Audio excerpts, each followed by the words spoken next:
উদ্বোধনে 7 দিনের মাথাতে মানুষের মধ্যে ভালোই সাড়া ফেলেছে এই নতুন রেস্টুরেন্ট। সিটি হাটের মতো জায়গাতে এরকম পরিষ্কার পরিচ্ছন্ন পরিবেশ কল্পনা করা বোকামি হলেও সেটা এখন বাস্তব। আর এমনই মজাদার রেস্টুরেন্টের গল্প নিয়ে থাকছে আজকে সিটি হাট পর্ব। বৃষ্টি মাথায় নিয়ে কালাভুনার টানে ছুটে গিয়েছিলাম সিটি হাটে।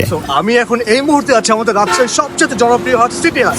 আর আমি এসেছি একটা বৃষ্টির দিনে এবং দেখতে পাচ্ছেন বৃষ্টিতে আমাদের রাস্তার যে অবস্থা একদম পুরো অনেক খারাপ হয়ে গেছিল। আজকে আমরা মূলত এসেছিলাম কালাভুনার জন্য, কিন্তু দুঃখের বিষয় এই কাদা পার হয়ে যাওয়াটা আমাদের কষ্ট। বৃষ্টি মাথায় নিয়ে কালাভুনার টানে এসে আমরা বড় বিপদে পড়ে গেছিলাম, কিন্তু তাতে আসলে তেমন সমস্যা হয়নি, কারণ জানতে পেরেছিলাম এখানে নতুন এক রেস্টুরেন্ট চালু হয়েছে যেখানে থাকছে এক স্বস্তিদায়ক পরিবেশ। তারপর আমরা সেখানে চলে যাই এবং এই রেস্টুরেন্টের নামটা হচ্ছে Rajshahi city hotel and restaurant. এই রেস্টুরেন্টে ঢুকে রীতিমতো অবাক না হয়ে পারি না এটার পরিবেশ দেখে, কারণ সিটি হাটের মতো জায়গাতে এইরকম বসার পরিবেশ আর দ্বিতীয়টা আমি দেখিনি। আর মানুষজনের যে কি পরিমাণ ভিড় সেটা তো আপনারা নিজেরাই দেখতে পাচ্ছেন। আরেকটা মজার বিষয় হচ্ছে এই হোটেলের যিনি কালাভুনার রাঁধুনি, ওনার রাঁধুনির জগতে বয়স প্রায় 40 বছর। এবার বুঝতে পারছেন তো কেন এখানে এত ভিড়, আর কেনই বা এই 7 দিনের মাথাতেই এই রেস্টুরেন্টটা এত সাড়া ফেলেছে এই সিটি হাটে। 40 বছরের অভিজ্ঞতার একজন রাঁধুনি যখন কালাভুনা রান্না করে তখন তার হাতের স্বাদটা কেমন হতে পারে সেটা নিশ্চয়ই আমাকে আর বলে দিতে হবে না। এরপর আমরাও সেখান থেকে সেই কালাভুনাটা অর্ডার করি। এখানে আরেকটু বলে রাখি, আপনি চাইলে এখানে হাঁসের কালাভুনা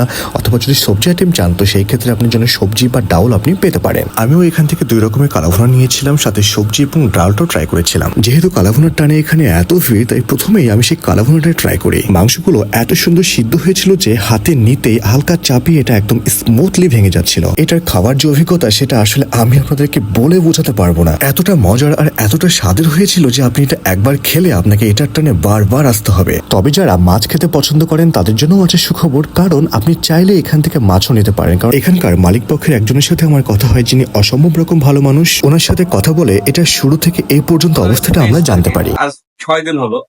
তো আমার এখানে যে বাবুর্চি আছে, কালাভুনার বাবুর্চি, সে রাজশাহী শহরের ওনার শিষ্য, বহু স্বনামধন্য হোটেলে তার শিষ্যরা রান্না বান্না করে। তো তাদেরই গুরু হয়েছে আমার হোটেলে আছে, তাদেরই ওস্তাদ। তো এর হাতের কালাভুনা যে একবার খাবে সে তাকে আরো একবার অন্তত আসতে বাধ্য হবে সে ওনার খাবারের।